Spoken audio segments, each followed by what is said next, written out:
grade 11s. Today's lesson is information management based. In other words, it is your PAT or your practical assessment task. And we are going to learn how to manage and manipulate information so that you can complete your PAT. So let's take a look at understanding the problem or the task. You remember from grade 10 that the beginning of your PAT project starts with a task definition. And basically what your task definition is being able to understand and rewrite in your own words what is expected of you from the topic.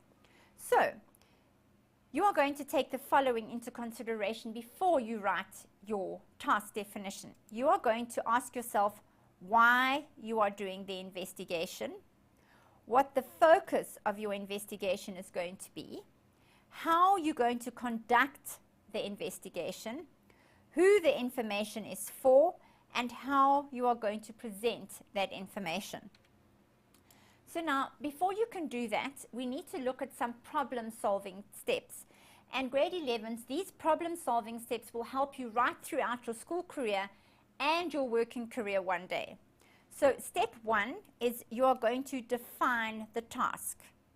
And we just mentioned that earlier on. Step 2, you are going to find out where and how you can find your information.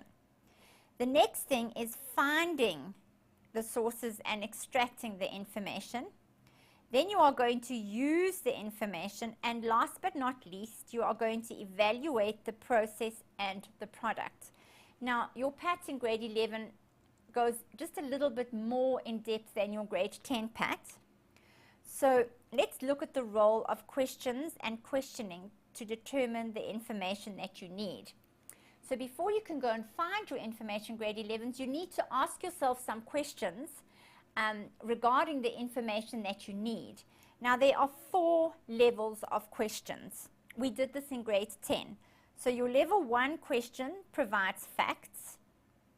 Your level 2 questions give the direction of the investigation. Your level 3 questions support predictions and help with adjustments. And then your level 4 questions support judgments and help to evaluate. So in other words, you would say, what would you recommend if? Or would it be better if?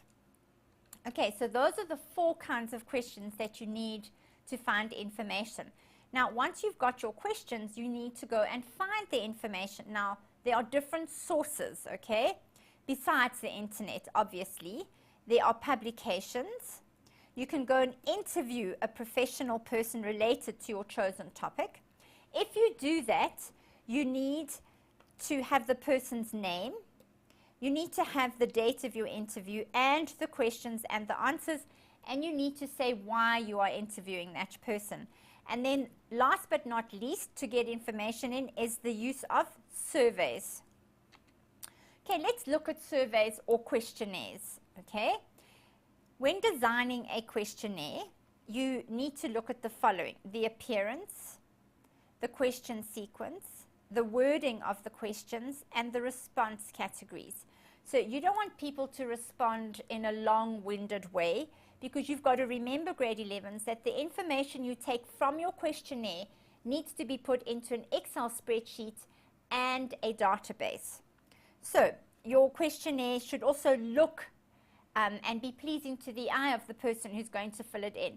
Because if I get a questionnaire that's tiny font and it looks messy and untidy, I'm not going to be very willing to fill it in. So it needs to be user-friendly, neatly printed. You need clear instructions. It mustn't have a small font, and it must be to the point. And then your questions need to be put in such an order so that it's not going to confuse the person that's going to fill it in. And then obviously you need an introduction as to why you are doing the survey. And you need to start with easy, short questions and then move on to your longer questions. Okay, now quality and control of information. We all know, grade 11s, that not all information is reliable. So you need to access more than one source to answer your question, okay? And you can use the following for quality control. Who created the information?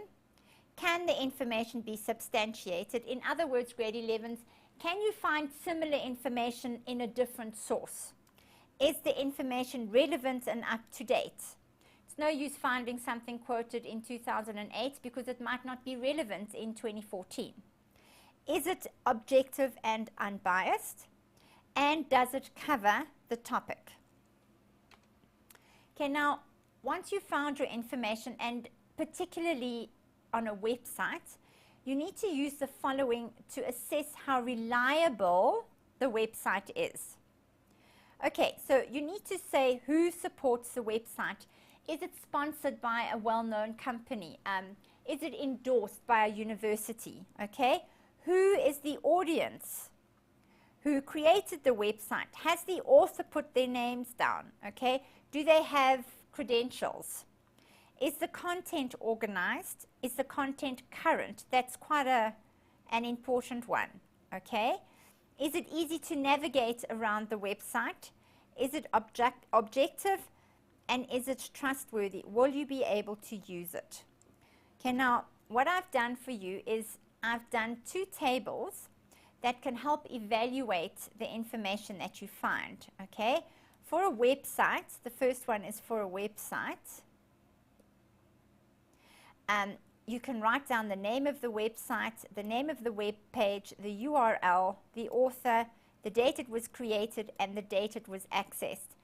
And then this table is a different kind of media, like a book or a newspaper article.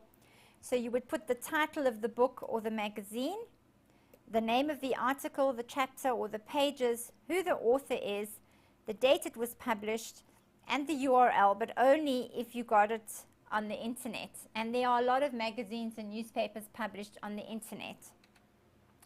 So now once you've done that and you found your information, as we did in grade 10, you need to take that information and we are going to put it into a spreadsheet. Okay, so the responses from your survey get analyzed in your spreadsheet. And remember, grade 11s, that you need to be able to use formulas and functions in your spreadsheet so that you can analyze the data. And again, as we did in grade 10, you need to answer how many, what is the most popular, what is the least common, how many more than, and what is the average. And these are all functions, okay? So what is the least common? You could do small, how many more than, you can do count F, what is the average, you can do average, okay?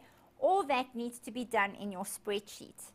Then, an added component to your task in grade 11s, is the database. Okay, in grade 10 you only did a spreadsheet, but in grade 11 we are adding the database as a component. So what you need to do and what you need to remember is you need to design your spreadsheet in such a way that it can be imported into your database.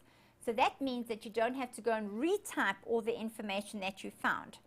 Once you've got your database and your table, you need to remember that you need to use appropriate field names and data types.